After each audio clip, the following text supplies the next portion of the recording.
Good afternoon. Today I'm going to be talking about autocollimation testing.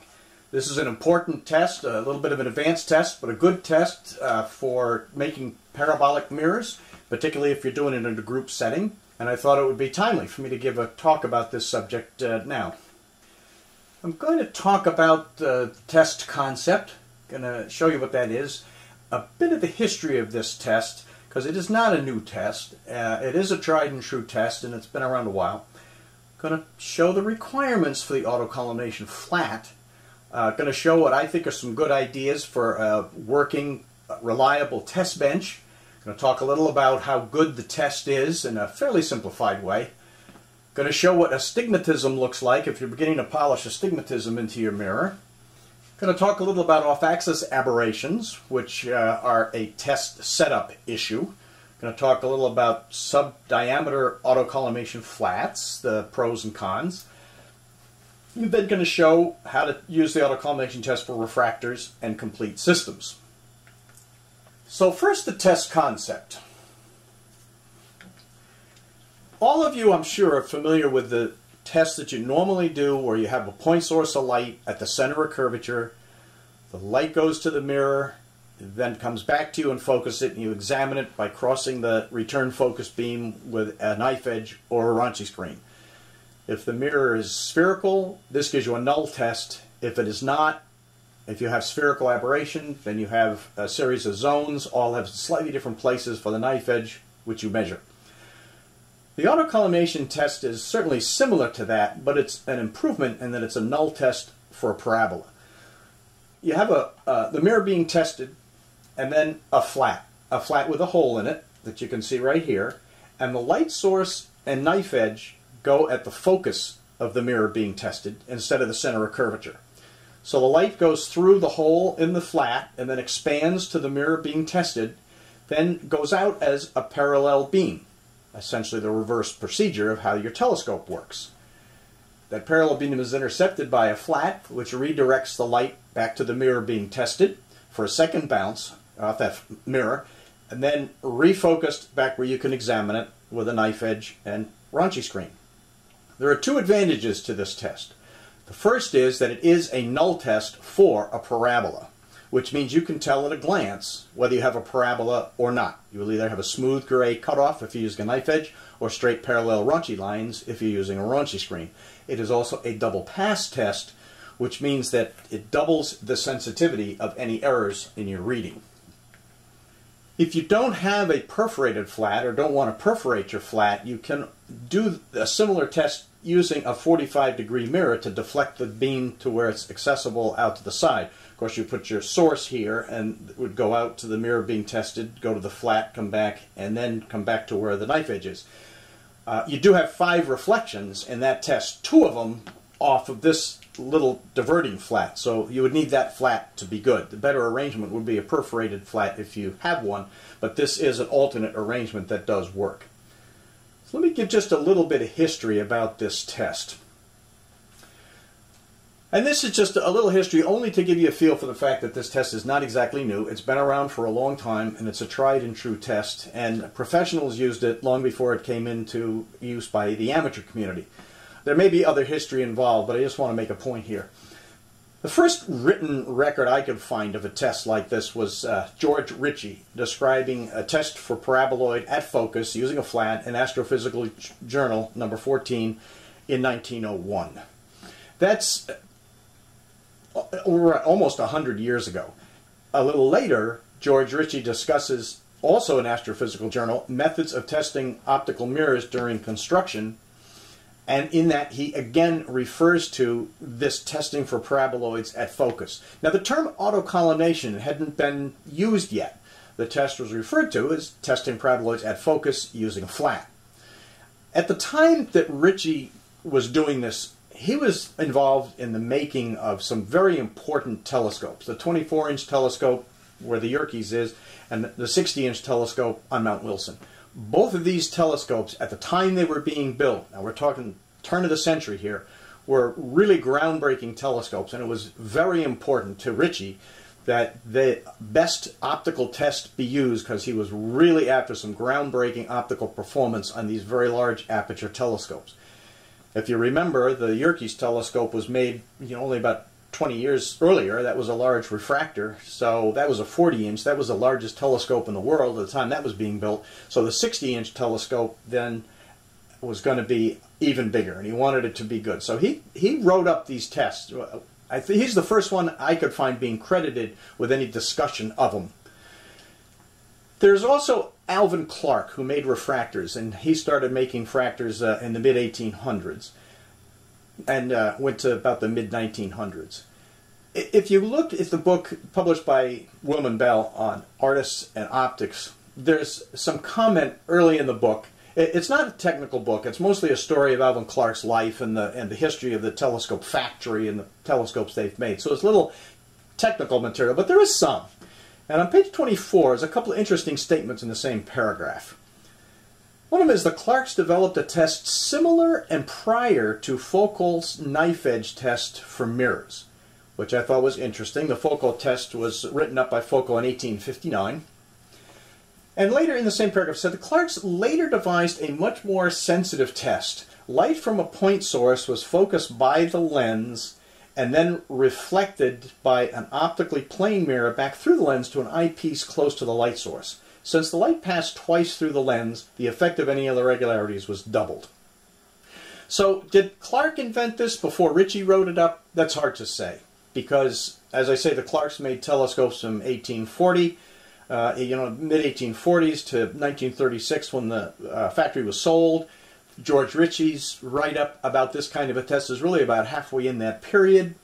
Notice the words Clark later devised. That doesn't mean invented. But even so, I think the point still is made here. We have two very important telescope makers at the turn of the century realizing that this is a superior way to test your optics and make sure that they're good for focusing light from infinity.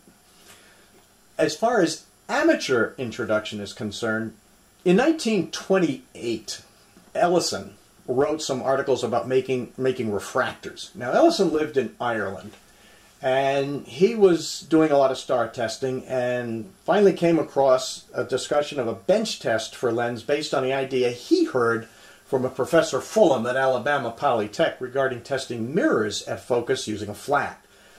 He then writes that up in his articles on how to make a refractor, because he took it the next step and used this test for making refractor objectives and wrote that up in an article in 1928. And that article is in the ATM books. If you have the Ingalls publications of ATM 1, ATM 2, and ATM 3, you'll find Ellison's article there. But let's go back to Russell Porter, because that's near and dear to us. We know Russell Porter right here in Springfield, Vermont, was an optical engineer, and he worked for one of the machine tool companies here, and he was interested in making telescopes and reflecting telescopes. Clearly, in his write-up, in that very first article he wrote, he shows a diagram of the autocollimation test. Now, we don't have a date for that article, but it's somewhere around the 1920s, and it's certainly after the fact. And he discusses testing with measuring zones at the center of curvature. And at first, he didn't even think that was a very good idea. He really took about 12 to 15 local people in Springfield, all skilled machinists, and ran an experiment to see if measuring at zones at center of curvature would work. And his conclusion was that it's not as rigorous as testing at focus with an optical flat. Testing at center of curvature is capable of yielding an acceptable glass in a reasonable time before the worker's patience has been quite exhausted. We have all evolved the focal measuring zones because it doesn't require a flat. But clearly, Russell Porter knew the autocollimation test was definitely the superior way of doing it. If you go to the Harkness House Museum, you'll see one of Russell Porter's test stands. And he refers to making hundreds 6-inch mirrors with his test stand. It's a vertical test stand, and it shows that the flat is on top, and off to the side he put the mirror. Now down here at the bottom I've kind of highlighted a little plaque that goes along with this display, and you can clearly see that that's the autocollimation test. Again, the word autocollimation is not used because we're not sure exactly where that term originated, but he does say Russell Porter used to test a reflecting mirror telescope with columnated light as it would be used in the final telescope. So right from the get-go, the Springfield telescope makers had been using the autocollimation test and still uses the autocollimation test today. Usually the early telescope making books, the ones written by Howard and Thompson, they mention the autocollimation test, but they very quickly dismiss it because they say, in order to conduct this test, you have to have a flat, and since you don't have a flat, we're not going to really talk about this test. And then they go on to how you're going to take the knife edge test with zonal measurements, which really is a good test. It works fine, and not requiring any auxiliary optics. The autocollimation test does require an auxiliary optic, and that's a flat. But getting a flat might not be as complicated or hard as you might think.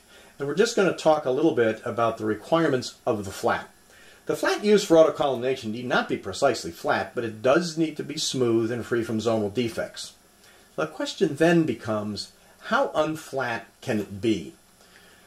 Well, I'm going to try to address that in a simple way that I hope will come across to you. And I'm going to start that discussion with a discussion of the Spielhof test. Now, you may not have heard of the term Spielhof test, but I know you're familiar with this test. This is where you aim your telescope at some light a distance away. It's known as nulling to an artificial star at a finite distance. The concept is, of course, that you end up with two foci when you're doing that. One is the focus of your telescope or your mirror at what you'd think of as the focus, and the other foci is the light at a finite distance. Any ellipse can be tested by putting a light at one foci and your raunchy screen or knife edge at the other foci.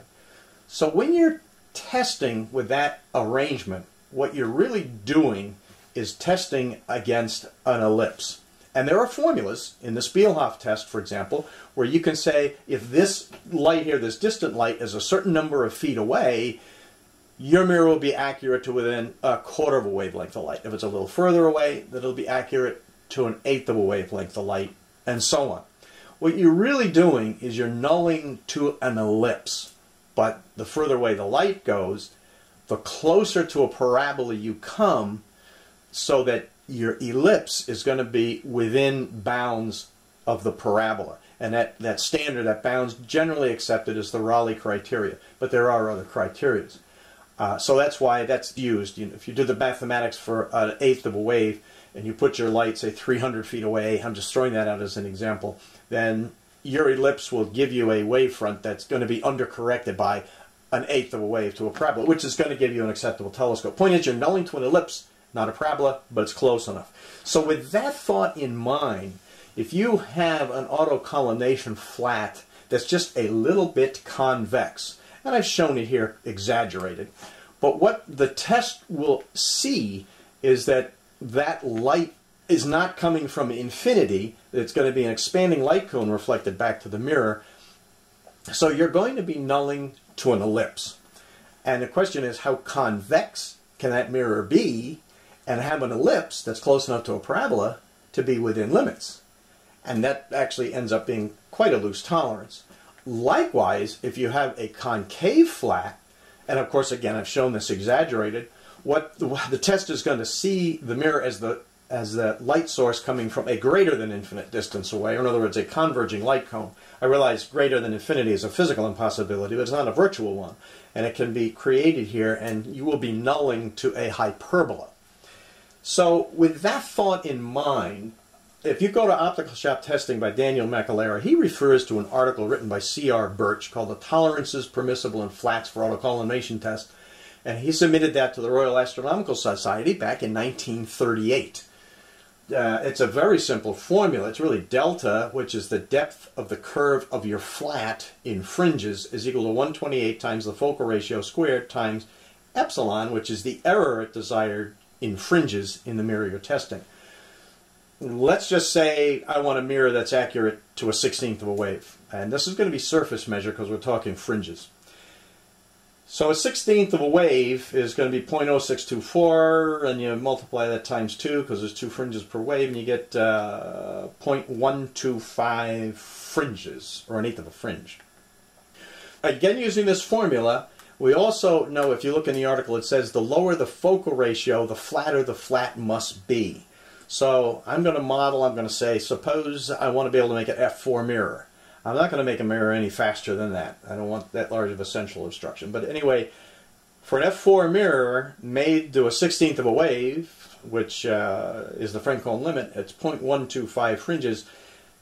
Then I apply that formula, delta equals 128 times 4 squared times a 1/16, and you get 256 fringes. That's an awful lot. That turns out to 128 waves out of flat. And you can actually translate that waves to almost 3/1000ths of an inch, which is something that you can mechanically measure. I'm not recommending you have a flat this far off. I'm just letting you know, basically giving you a head sense of what happens if the flat is not flat, and really how wide a tolerance you really have on that. The important thing is that it be smooth, it be free from holes or zones, and as a practical matter, the flatter you make your flat, the easier it is to determine that you don't have any zones or irregularities. This is a flat that I use for doing refractors. It's an 8-inch flat, it's uncoated, and you can see that there's about a dozen rings here. Now this is done really with diffuse light at a finite distance. It was done with a Fizeau interferometer, so some of those fringes are just parallax effect, and it's actually flatter than it appears. But even at 12 fringes, that is still well within the limit. And I mean, I don't even have to calculate how close I'm going to be. I'm going to be at a, a 100th of a wave or something like that, with something not that flat. But whether something is flat, it depends on the progression of these decreasing spacing between the fringes, and whether or not these circles are all round. If you get as many as 200 fringes, you're not going to be able to make that determination very well. So I recommend you get a flat as you can, just so that you can tell that it's smooth the way it ought to be.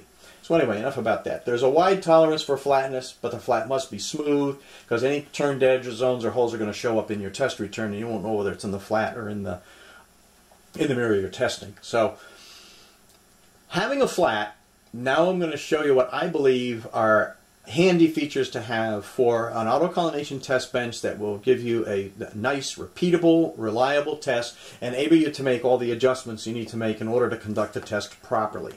And we're going to get into that as I continue my discussion, what some of those reasons for some of these features are. Features desirable for an autocollimation bench: affirm support for the flat and mirror being tested. I don't just lean things up against bookends. I mean, I make sure things are good. The ability to adjust the tilt and pan of both mirrors, both the flat and the mirror being tested. And it's certainly preferable if you can make those adjustments while you're looking through the raunchy screen or knife edge. In other words, you can make these adjustments from the operator's position.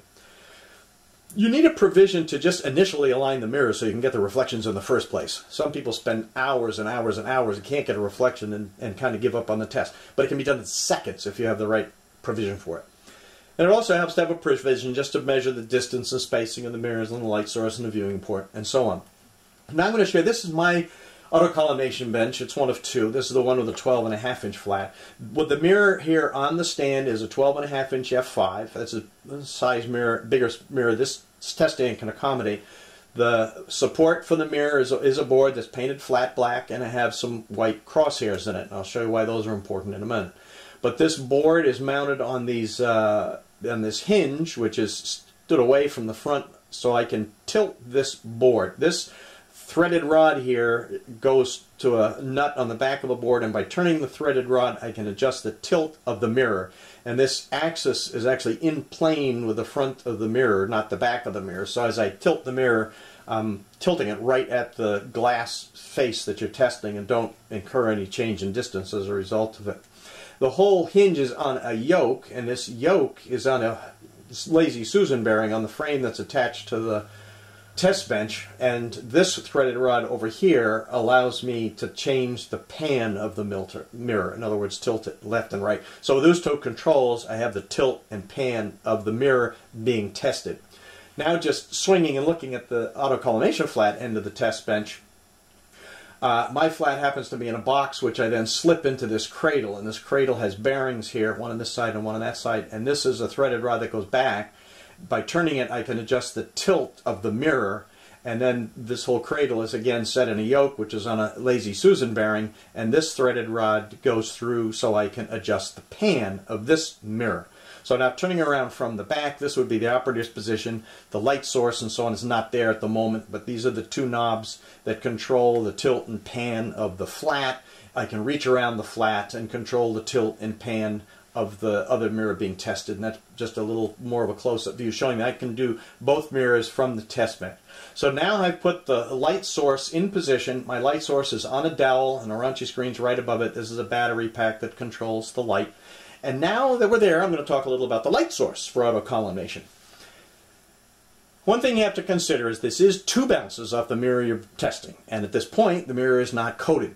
The return beam is going to be relatively dim. You get a 4% reflection on the first bounce, and then 4% of that coming back on the second bounce.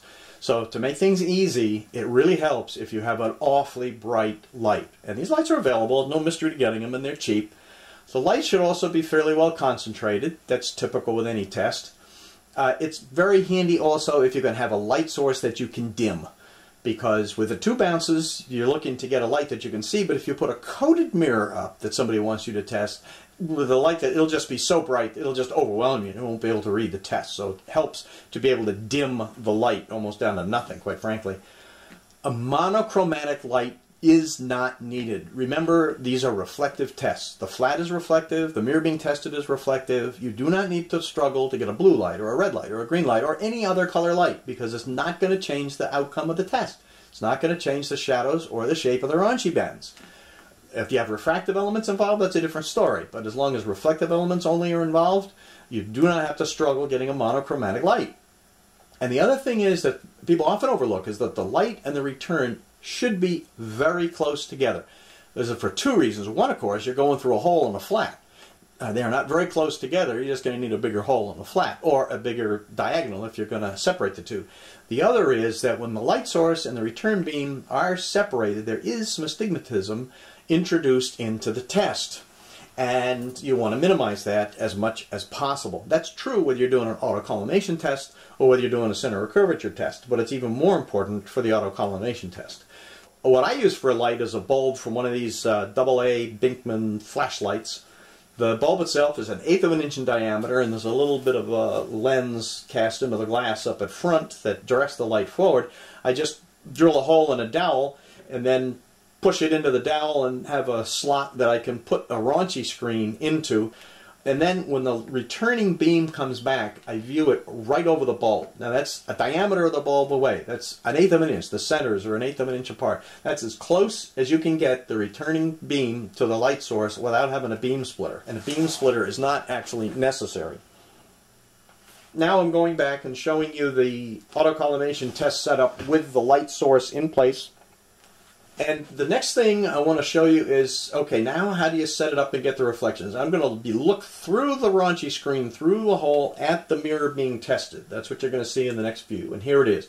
When you first turn on the light, you're going to see these extra reflections. These are not the reflections that you want the one that fills the whole mirror. But once you see those reflections, you can reach around and tweak your pan and tilt of the mirror being tested until those reflections center on the crosshair, and then just wave that mirror around with your controls, and eventually it will fill the screen. Or if you just step back a little bit, what you actually will see is that virtual image that you're going to be examining with your eye up close actually on the screen, and you can tilt your tilt and pan until it is just right over the light source and get it close. Here's Dave Grosky at the Delmarva mirror making event, lining up a mirror. There's an 8-inch mirror being tested, and same event. I'm here, and there's the other view looking from the front where I'm reaching around, lining up the mirror, and this all just takes seconds to do, and you have it right. And all of a sudden, bam, you get the reflection that you want. The camera picked that up as kind of red. I don't know why. It's more of a yellow natural light, but it did, so that's it. What I'm going to be doing for the rest of the presentation is just switching it to a black and white image. I think that's a little cleaner and a little clearer for you. But this is a 12.5-inch f5 mirror tested at focus by autocollimation, showing straight parallel lines. By comparison, I thought I'd just show you that same mirror tested at the center of curvature. And you can see that with an f5, there's a lot of spherical aberration, tested at center of curvature, as you might expect, and the Ronchi lines show it. But it does show a nice smooth mirror. Coming back again to the light source, you can also take out the Ronchi screen and put in a knife edge. This is the knife edge that really cuts the light, and since the light is cut and the return is over in the same axis as the light, this really is a slitless arrangement. But if you do your reading, you will find that if you actually cut off the stray light from the other half of the bulb, you get much better contrast to your shadows. So that's really what this is. It's another knife edge coming in, and it's giving me a slit. It's not a calibrated slit. It's not a precise slit. It's just really blocking the rest of the other light. And believe me, it makes a big difference as far as the contrast to the shadows are concerned. This is the knife edge test, not exactly square down, but you can see that there's just a little bit of turned edge, which showed up in the raunchy, plus these little divots. Now this roughness over here is actually air currents coming from the window that I have nearby on this particular day that I was doing it. So it's a very sensitive test, and it shows up, you know, all kinds of things. But a parabola is going to show up as a uniformly flat cutoff on the knife edge test. Let me just address the idea of actually how good is this test. And I'm going to start by just talking about how good does a mirror really need to be. And I gave a couple of talks about that at Stellafane a couple of years ago, so I'm not going to dwell on it. But this curve came from one of those talks where it's a wave rating in your mirror. This is at the wave front. This is a quarter wave. This is the eighth of a wave and 10th wave and so on. And then this is the amount of light in the airy disk. Because we all know that with perfect optics, or without even considering any optics, the amount of light in the airy disk is going to be 84%, and the remaining 16% is going to be in the rings. So what we want to do is get as much light in the airy disk as possible. So if you're at a half wave, you're only going to have about 40% of the light in the airy disk, and then all the rest is in the rings. So you're not going to get much resolution or contrast. The Rayleigh limit is a quarter of a wave, and you get 68% of light in the airy disk. And that's considered, on a margin, but a good scope if you have 68%. At an eighth of a wave, you have 80% of the light in the airy disk. 80 out of 84. That's pretty good. 10%, which I don't have shown here, is about 82%. And the 16th wave, what's called the Franson limit, is 83 out of 84. The Franson limit has really been defined as that's as good as it needs to be. You're just not ever going to see the difference between 83 and 84% of light in the airy disk. And I'm going to back down a little bit and say I bet you won't tell the difference between a tenth of a wave and greater. For most of us that live in New England, if you're a really experienced observer looking in the sending your telescope out to space, you might see it. But a tenth of a wave to a 16th of a wave is as good as I believe a mirror really needs to be to give you a spectacular performance. With that said, let's move on, and I'm just going to show you what I hope is just an easy to understand head sense calibration of what the quality of this test is, the discriminating ability of this test. I made a 6-inch f8 sphere, and a 6-inch f8 sphere, I'm sure you've all read that is the mirror at the limit of which you can leave spherical. 6-inch f8 sphere is right at a quarter wave undercorrected. That's right at the Rayleigh limit. And for years, if they made a 6-inch f8 or f8.5, they'd leave them spherical. They'd be right at the margin of the Rayleigh limit. So that's going to be quarter wave undercorrected. So if I take an 8-inch sphere and subject it to the autocollimation test, since the autocollimation test is double pass and a null for a parabola, it should show as undercorrected. And it does, and it's very obvious. You can see that being inside of focus, these lines have a very obvious bow to them.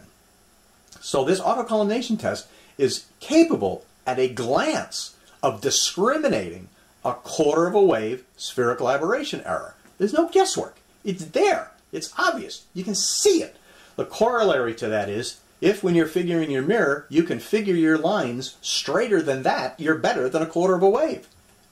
No guesswork involved. I also went a step further. I made a 6-inch f12 sphere. And that f12 is undercorrected mirror by a 13th of a wave. If you do your arithmetic, it's a sphere. A 6-inch f12 sphere is an undercorrected parabola by a 13th of a wave. So if when I subject that to autocollimation test, am I still going to see undercorrection? And the answer is yes. I had to reduce it to 2 raunchy lines in order to get the increased sensitivity, in other words, closer to focus, but you can still see curvature of the lines.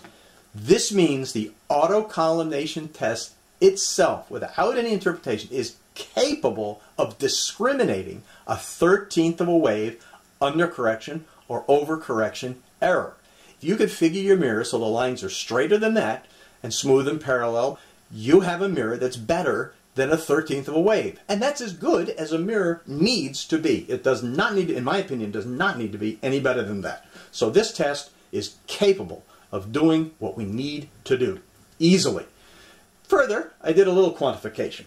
When I made the 16-inch f4 mirror that I had my Casa grain up on the hill last year, I figured that with raunchy lines and the autocollimation test to straight parallel lines, and then afterwards I made a quarter mask and I submitted it to the Foucault test, and then plotted it on Mills-LaCroix and also ran the numbers a la Texero method. Now this shows the Mills-LaCroix, and this is a trend line, and then these are the points that I measured. And you can see that there's some scatter to those points. But from here to here is 10/1000ths of an inch. So from here to here is about 1,000th, and another 1,000th, and another 1,000th. So this is really readout noise.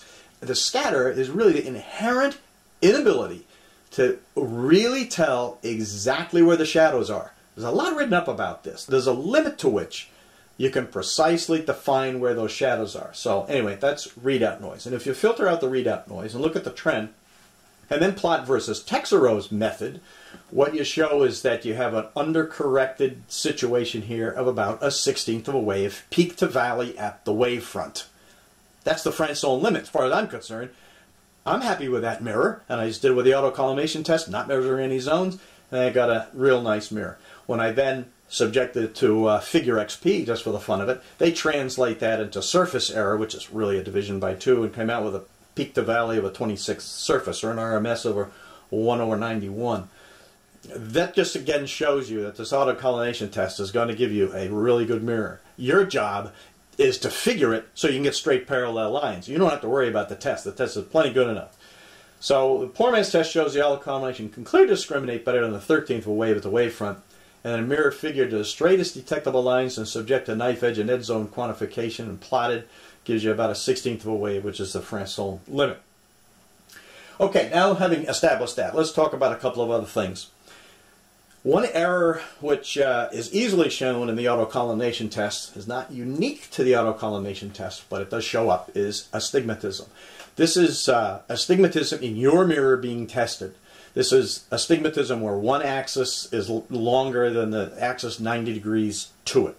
An error we all hope that we don't get. But if you have a fast mirror and you're doing a sub-diameter tool, you could very easily get astigmatism. And most people in my workshop generally do, no matter how much they try. But let me show you what astigmatism looks like. This is an outside of focus image. I'm going to show you without astigmatism first. This is raunchy lines, and then as you move the raunchy screen and light source closer to focus, you get fewer and fewer lines. You're down to one line. That line is still going to be parallel. It's going to be straight up and down. You're going to go through focus to the other side, and you're going to have an in-focus image, and the lines are going to still be straight and parallel in the same clock orientation that they were. You have no astigmatism that shows up there. Now I'm going to go back again. Now I'm outside of focus. My lines are parallel. They're vertical. And as I start getting close to focus, I notice that now my one line starts to tilt just a little bit. And as I go through focus, instead of that line filling out, it rotates around as I go through focus. And then when I come out the other side, I end up with the same straight parallel lines, but now there's a clock shift to them. That's astigmatism. Now, I've of course shown this exaggerated. You might want to look for less of a clock shift, but if you have any clock shift to the lines between inside and outside, you have astigmatism. And one thing you can do is rotate the mirror, and your mirror being tested until it doesn't show any astigmatism. That'll be one of the nodes, and then go 45 degrees, give you an idea of how much astigmatism you might have.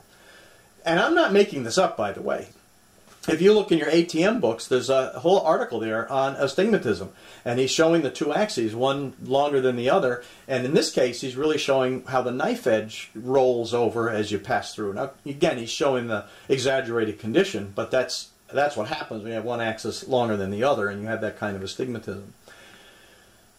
I'm going to now talk about off-axis aberrations. These are a test setup issue, not necessarily an issue with your mirror. But if you don't recognize them, you may think you have errors in your mirror. Usually, what they tell you in the autocollimation test is the mirrors must be squared on. If the mirrors are not squared on, then you're apt to get these off-axis aberrations. And you're going to say, well, how am I going to get the reflections? Well, you really still are going to get the reflections. The light's going to go through, it's going to bounce off, come down here, and come back up, and then go back through the hole. So if your mirrors are not squared up, your lines are not going to be straight and even in parallel. They're going to start to curve, and they're going to be a different curve on one side than they are the other. If you look at that with a knife edge, the first thing you're actually going to notice is that it appears that the knife edge is coming from both sides at the same time. But if you look at this curve, this is, of course, a parabola would be a completely flat look because it's a null, and this is the difference from the parabola, which is different from a flat. And this looks as though it's dished down, and this looks as though it's dished up. And that's the same appearance to the wavefront that you would get if you had a Newtonian that was miscollimated. I'm going to try to illustrate what I mean by that by showing you this wire mesh without the aberration, showing you what would be a flat surface. And then with that aberration, you have a surface that looks like a drum head where you press down on one side and it pressed up on the other. And that's what the surface is going to look like. And this is similar to a picture in Harold Suter's book, Star Testing of Astronomical Telescopes, where he shows surfaces deviated by these off-axis aberrations in a Newtonian. It's exactly the same thing.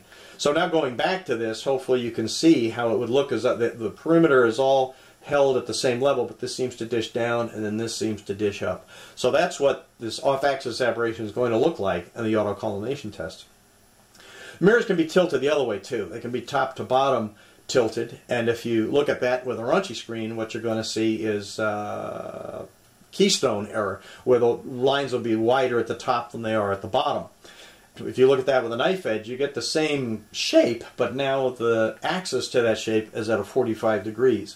And if you see this same shape, but the axis is anywhere from horizontal to here, then you have a contribution from both of these. Now, these off-axis aberrations are fairly unique to the autocollimation test because you can generate them with the two reflections. If you're doing a center of curvature test, you're never going to see this. You're always going to be lined up, unless your light source and turn where you're looking at the knife edge are separated by too much. Then you might and probably will see these. So when you have everything, your mirrors are all squared on, you'll find that your center is actually centered, your obstruction is centered in the mirror, your lines are absolutely parallel, this central obstruction is centered in the center beam. Everything is all centered and even and really squared on, and you know you're getting a good reading. With fast mirrors like f4s, this alignment becomes very critical, and this is where it really helps to have adjustment controls for your both mirrors that you can tweak while you're watching it, so you can tweak them and get them right in. And I'm going to talk a little bit about subdiameter flats, because often everyone wants to, well, I got a small flat and I want to test a big mirror. And Ritchie used a 36-inch flat to test the 60-inch mirror, so it can be done. What you do is you just line it up and you look at a portion of your mirror. But just be careful how you interpret it. This is a view showing a perfectly good mirror with looking at a subdiameter flat. You see the raunchy lines that are nice and straight, and that's representative of the whole rest of the mirror. However, if you have your mirrors are not exactly squared on, it would look different on this side than it does over on this side. And carrying that one step further, and this is the hazard that you have to watch out for. If all you can see is what's inside that yellow circle, and remember that that's all you're going to be seeing. This out here you can't see. I'm kind of showing it faint so you get an idea. But really, that's all you can see. And you're going to see what looks like a line that's straight in the center and a line that's curved out. And you're going to think that you have this situation. In other words, if I'm outside of focus, an overcorrected mirror that needs more work. But watch very carefully, because you might not have this situation. What you really might have is this. In other words, mirrors that aren't squared on. And you're not going to be able to tell, because you can't see the rest of the mirror. So you would have to make sure somehow your lineup procedure includes the fact that you really know that these mirrors are squared on. Take it from one who's been there. Lining it up with lasers is not the answer. You can get these same issues and still see the same reflections lined up with a laser that you can this way. So if you're going to use a laser, that's fine, but just don't assume that, well, I lined it up with lasers and therefore this is fixed. It may not be. So now, a couple of things here, and I'll be finishing up the talk. A refractor objective is a real easy mark for an autocollimation test. In fact, it's really about the only way to do it. You have the light source here. The light shines through the lens, forward to the flat, and then back to where you're going to look at it. This test also is the same thing, double pass through the lens. There are a couple of advantages to this. One, there is only one reflection. And because there's only one reflection, you're not going to lose a lot of light in it. And the flat really doesn't need to be coated. In fact, you don't want it to be coated. If it is coated, you're going to get blasted with so much light coming back you may not see the return as well as you might like. But it certainly does not need to be coated. It does not need to be perforated. Flats are much more available for doing refractors. Therefore, again, the light doesn't need to be as bright. Now you can use an LED. And now that you've got refractive elements involved, you do need somewhat of a monochromatic light source. And here's where your LEDs are very helpful. And if your design calls for it to be optimized at green light, you want to use a green LED. And that's monochromatic enough for this job. We all know that LEDs are not strictly monochromatic, but they are monochromatic enough for this job, and they are bright enough for this job. So that's some of the advantages. It's really kind of nice. Here's a setup of a refractor objective in the lens cell and the autocollimation flat behind it. There's just another view showing the light is going to come from the left, going to go off the flat and back through the lens for the test. And this is what the test return looks like with a green LED. You can still see some rainbowing of the lines, but you can clearly tell whether they're straight and even, and you can make all the judgments you need to. Some of these extraneous lights are just room lights in what I was doing. But I just wanted to show you the concept, and it works very, very well for testing refractor objectives. You can also use the autocollimation test to test complete systems. What I've shown here is an autocollimation test of the Cassegrain. You basically have the light at the focus, the light will go out to the secondary, back to the primary, forward to the flat, back to the primary, back to the secondary, and then back to the raunchy screen or knife edge where you can examine it. This is a double pass off of both the primary and the secondary. So if you're figuring the secondary, that primary has to be good. Or if you're making a Autocollimation and you have a nice spherical secondary and you're figuring the primary, make sure that that spherical secondary is awful good because it's going to see a double mass. And you only want one uncoated mirror in this kind of a system. But for a system that's all complete, everything's going to be coated. I'm just showing you here a test of a Schmidt-Cassegrain because any combination of mirrors, lenses, whatever it takes, once you have a flat, you can now test anything. You just put the flat where the parallel rays would be coming in, and the light will go through the corrector plate, off the primary, to the secondary, and back to the eyepiece here, where you examine it. And I'm just showing a view here where I have a little plug, and I'll show you the detail of that plug. In that little plug that goes in the eyepiece, I have the same light, the little Binkman light. I have a half a dowel here, so this is a viewing window that I look through, and I've turned the light off, but I just taped a raunchy screen in position, and when you're done, you look and you get everything all lined up, and you get to see the raunchy pattern. You get straight parallel lines from that. And this is every element in the system results in giving me, in this case, fairly straight parallel lines. You could also use this test for testing compound optics when you're making a telescope that has more than one optical element of power. Here I'm making a Cassegrain. The flat is off here to the left, the secondary is here, and the primary is here, and the focuser is here, and I have my little plug in there. And at this point is a video camera setup so I can view it on the screen and take pictures of it. Again, the light's going to go from the source through a hole in the primary to the secondary to the primary to the flat, back to the primary, back to the secondary, and back here. The primary in this case has been finished. It's been tested by autocollimation and coated, so the only uncoated element is the secondary. Initially, when you first look at it, this is what you're going to see. You're going to see that your secondary is spherical when you first make it, and you can see very obvious undercorrection that needs to be fixed. So you can take out the secondary and keep working on the figuring of it until you get straight parallel lines. And so that's how you do a complete system. So I'm really about through. I hope I haven't saturated you with too much information. I just want to give you a little shameless plug here if I can for just a little bit. I have a website that you can go at directly, or you can get at it through the Astronomical Society of Great Hartford's website or the Stellafane website if you follow the various links to workshops. And the point I'm bringing this up is because when you get to the website, there's a page down here called Instructional Videos.